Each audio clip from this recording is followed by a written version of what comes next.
Bonjour à tous. Aujourd'hui, nous nous intéressons à l'olivier. L'olivier est originaire du bassin méditerranéen. Dans l'Antiquité, l'olivier était une plante sacrée pour de nombreuses civilisations. C'est encore aujourd'hui un pilier de la culture méditerranéenne et de ses traditions, où il y est cultivé depuis des millénaires pour ses olives et l'huile précieuse qu'on en extrait. Si tout le monde connaît plus ou moins les bienfaits de l'huile d'olive, les feuilles d'olivier restent peu utilisées en cuisine, alors même qu'elles sont un véritable trésor, tant au niveau du goût qu'elles apportent que de leurs bienfaits. Et elles peuvent se décliner dans de nombreuses recettes, salées ou sucrées. L'olivier est par excellence l'arbre des légendes. Il est le symbole de la paix, de la longévité et de la sagesse. L'olivier, Olea europaea, appartient à la famille des Oléacées. L'olivier est originaire des régions de la Grèce, de la Syrie et de la Turquie. Il a ensuite été introduit dans d'autres régions du monde, notamment en Californie, en Australie et en Amérique du Sud, via les grands navigateurs, et il s'est adapté partout avec succès. Il en existe de très nombreuses variétés. On reconnaît l'olivier à son feuillage argenté et à son tronc tortueux et très ramifié. Il aime le plein soleil et la chaleur et supporte très bien la sécheresse. Il s'épanouit dans les sols rocailleux et pauvres. L'olivier est un arbre à feuilles persistantes avec une croissance lente. C'est un arbre petit à moyen qui mesure entre 5 et 15 mètres de hauteur. Il a un port souvent tordu et irrégulier qui lui confère un charme unique. Il peut vivre pendant des siècles, voire des millénaires. L'écorce est grise, rugueuse et crevassée, prenant un aspect noueux avec l'âge. Les feuilles sont opposées, simples, étroites et allongées, lancéolées, plutôt coriaces. Elles sont persistantes, elles mesurent entre 4 et 10 cm. Elles sont d'une couleur vert argenté sur le dessus et argenté blanc en dessous grâce à un fin duvet. Les fleurs sont très petites, blanc crème, composées de 4 pétales. Elles sont discrètes mais abondantes, regroupées en panicules de 10 à 30 fleurs à l'aisselle des feuilles. Elles ont un parfum agréable et elles apparaissent en mai-juin. Les fruits sont les olives. Ce sont de petites drupes charnues ovoïdes, vertes à noires selon la maturité, qui contiennent un seul noyau oblong et dur. Les olives peuvent être consommées après fermentation ou bien transformées en huile. L'olivier commence à donner ses premiers fruits entre 3 et 7 ans selon les variétés et atteint sa maturité entre 30 et 70 ans. En moyenne, un olivier produit de 15 à 50 kg d'olives par récolte. L'olivier possède un système racinaire profond, ce qui lui permet de résister aux sécheresses prolongées caractéristiques du climat méditerranéen.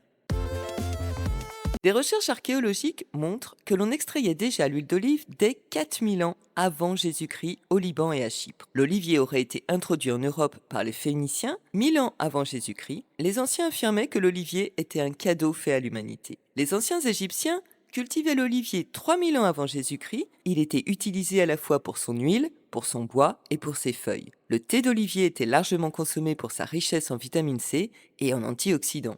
Selon la mythologie grecque, c'est Athéna, la déesse de la sagesse, qui offrit l'olivier à Athènes comme un signe de paix et de prospérité. Dans la Grèce antique, la couronne d'olivier était un symbole de victoire et de paix. On en coiffait les athlètes olympiques après leur victoire et on leur offrait des jarres remplies d'huile d'olive. Platon, l'un des plus grands philosophes de la Grèce antique, enseignait sous un olivier dans les jardins d'Acadème à la périphérie d'Athènes. Ce lieu représentait un lien entre nature, savoir et philosophie. Cet olivier aurait d'ailleurs survécu jusqu'au 7 octobre 1976, date à laquelle un tragique accident de la route l'a gravement endommagé lorsqu'un bus a percuté et fracturé son tronc. Une partie de ce tronc, totalement détaché, a d'ailleurs été transférée à l'Université agricole d'Athènes, où elle est toujours exposée depuis. Hippocrate, le père de la médecine, reconnaissait plus de 60 usages médicinaux à l'huile d'olive, notamment pour soigner les plaies, adoucir les douleurs musculaires ou calmer les irritations cutanées. Il la considérait à la fois comme aliment et remède, et c'est à lui qu'on doit la fameuse phrase « que ton aliment soit ton médicament ». Les Romains utilisaient l'huile d'olive dans les cérémonies religieuses et pour l'hygiène personnelle, notamment pour l'hydratation de la peau et le massage des athlètes. Ils l'utilisaient aussi comme combustible pour les lampes, et ils ont de plus largement contribué à répandre l'olivier à travers tout leur empire. Au Moyen Âge, on connaissait les vertus des feuilles d'olivier que l'on utilisait pour panser et désinfecter les blessures, pour tonifier l'organisme et pour lutter contre la fièvre. Les feuilles d'olivier sont en effet la partie de l'arbre qui concentre l'essentiel de ses propriétés antioxydantes. Alors, l'olivier a des propriétés hypotensives. L'huile d'olive en particulier, grâce à sa teneur en acides gras monoinsaturés, peut aider à réduire la pression sanguine dans les artères. L'olivier a des propriétés antioxydantes et anti-inflammatoires. L'olive et l'huile d'olive réduisent le stress oxydatif et l'inflammation dans le corps et contribuent à la prévention des maladies cardiaques. L'olivier a des propriétés antibactériennes et antivirales. Grâce à un composé présent dans ses feuilles, on l'utilise pour renforcer le système immunitaire. L'olivier a des propriétés laxatives douces. L'huile d'olive est parfois utilisée comme laxatif naturel pour favoriser le transit intestinal. L'olivier a des propriétés hypoglycémiantes. Les feuilles d'olivier ont un effet bénéfique sur la régulation de la glycémie chez les personnes atteintes de diabète de type 2. L'olivier améliore la fonction hépatique. L'olive et l'huile d'olive soutiennent le travail du foie et favorisent la détoxification. On utilise l'infusion de feuilles d'olivier pour traiter la fièvre, l'hypertension ou renforcer l'immunité, et elles ont aussi, entre autres, des vertus digestives et diurétiques. L'huile d'olive, elle, aide à maintenir des niveaux de cholestérol sains et réduit le risque de maladies chroniques grâce à ses propriétés anti-inflammatoires et antioxydantes. Elle peut aussi être utilisée en massage pour ses vertus nourrissantes et anti-inflammatoires sur la peau. Et on peut l'utiliser sur les coups de soleil, les brûlures légères, l'érythème fessier et le prurite. Enfin, l'extrait de feuilles d'olivier pris en complément alimentaire a des effets bénéfiques sur la circulation et la régulation du cholestérol. L'olive et l'huile d'olive sont au cœur de la cuisine méditerranéenne. C'est une base pour de nombreuses sauces, soupes, ragoûts et pâtisseries dans les cuisines espagnoles, italiennes, grecques, etc. L'huile d'olive est polyvalente. Elle doit être extraite par pressage à froid pour préserver ses qualités et elle est utilisée pour cuisiner, en marinade, pour assaisonner les salades, pour faire sauter ou pour faire frire. Les olives, elles, peuvent être consommées fraîches, mais elles sont généralement fermentées dans de la saumure pour enlever leur amertume. On les consomme en apéritif, marinés ou en tapenade. On en met dans les salades ou comme garniture dans les plats. Les feuilles d'olivier trouvent également leur place en cuisine. Elles servent à l'assaisonnement sur des grillades, des légumes ou des marinades. Réduites en poudre, on peut les intégrer à des mélanges d'épices.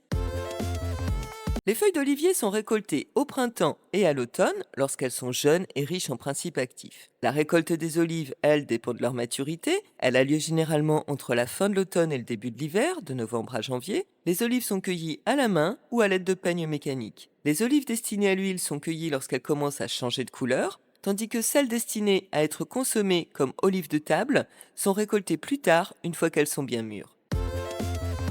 En cosmétique, l'huile d'olive est utilisée pour ses propriétés hydratantes et nourrissantes. Elle est l'un des ingrédients principaux du savon de Marseille et de nombreux savons artisanaux. Elle leur apporte ses propriétés apaisantes et douces pour la peau. Utilisée en masque capillaire, l'huile d'olive nourrit, protège et répare les cheveux abîmés ou fragilisés. Elle favorise la croissance et prévient la chute des cheveux, tout en apaisant le cuir chevelu irrité. Elle est de plus adaptée à tous les types de cheveux. L'olivier fournit un bois magnifique, à la fois dense, résistant et durable. En plus de la fabrication d'objets décoratifs et d'ustensiles de cuisine, on en fait des œuvres d'art en tournage ou en sculpture. Les plus gros vergers d'olivier se trouvent en Espagne, qui est le premier producteur mondial d'huile d'olive. Viennent ensuite l'Italie, la Grèce, la Turquie, la Tunisie et le Portugal.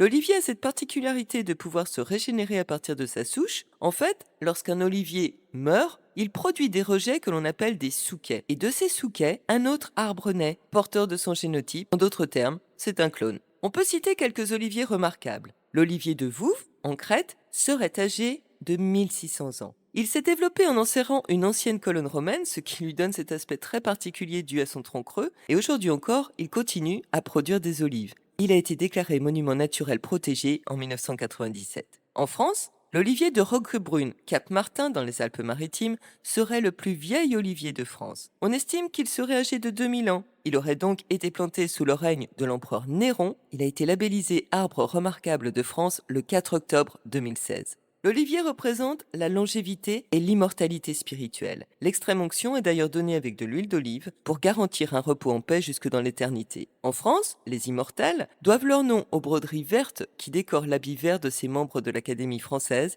et qui représentent une branche d'olivier. Le rameau d'olivier est le symbole de la paix. Dans la Bible, une colombe portant une branche d'olivier annonce la fin du déluge, symbolisant qu'une nouvelle vie allait pouvoir commencer. Par ailleurs, l'arbre serait doté de pouvoirs protecteurs selon les croyances populaires et on accrochait des rameaux d'olivier bénis à l'intérieur des maisons. Dans le langage des fleurs, l'olivier symbolise la paix, la réconciliation et l'équilibre. Il est donc tout indiqué dans les cérémonies de mariage. Les mariés de l'Antiquité d'ailleurs portaient une couronne de branches d'olivier pendant le mariage, symbolisant ainsi la pureté. Et dans la tradition orthodoxe, l'huile d'olive est utilisée pour bénir les alliances ou les fronts des mariés.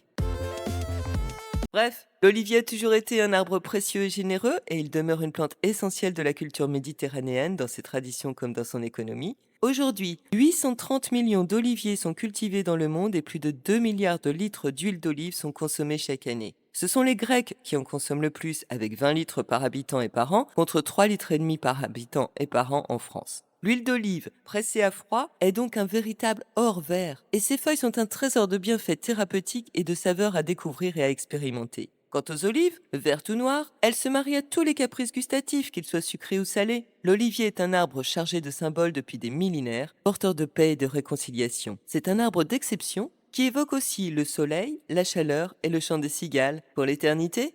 Et si vous avez apprécié et aimé cette vidéo, pensez à liker et à partager le lien pour faire connaître cette chaîne et bien sûr à vous abonner. Vous pouvez retrouver les recettes et cette fiche plante sur le site de la petite musique dans la forêt.com dont le lien figure en barre de description. Tous les commentaires sont les bienvenus, qu'il s'agisse d'apporter des précisions, de formuler des appréciations ou de poser des questions. Et moi je vous dis à mardi prochain.